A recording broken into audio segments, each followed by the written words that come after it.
विश्वाची सृष्टी ज्या क्षणी निर्मिती झाली त्या क्षणी ठरला गेला की या युगाची म्हणजे 4 युगाची चौकट आखण्यात आली.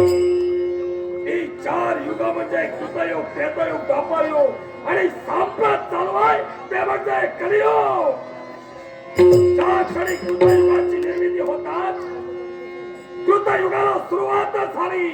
हा म्हणता 4 दिशेला पुण्य पुण्य.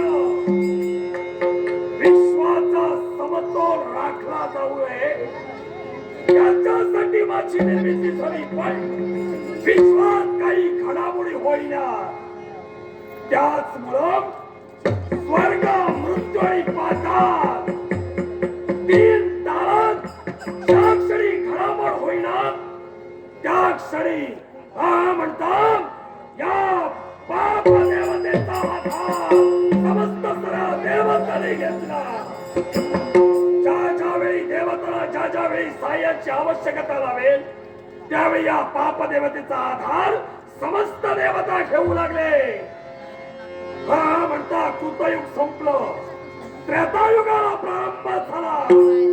त्रेतायुगाच्या ठिकाणी एका पटीनं पाप तर 3 पटीनं पुण्य असं वाहू लागलं. द्वापार युगाला सुरुवात झाली. हा म्हणताय समतोल झालं. 2 पटीनं पुण्य तर 2 पटीनं पापाचा संचार वाढू लागला. मृत्यूलोकाच्या ठिकाणी हा म्हणता समतोल गेला. माता भुवनाच्या ठिकाणी जेवढे दानव मेले तेवढे दानवांची निर्मिती झाली. देवतांनी आपलं कार्य सुरळीतपणे पार पाडण्यासाठी 33 कोटी देवतांचा अधिपती अमरेश साऱ्या देवतांना राबविण्याचं कर्तव्य करू लागला. हा म्हणता 3ऱ्या युगाला सुरुवात झाली.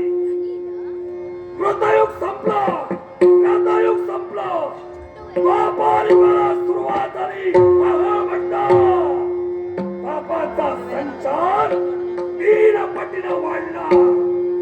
एका पटीनं पुण्याचा संचार. आई बाप बंधू भगिनी यांच्या ताटातून व्हायला सुरुवात झाली.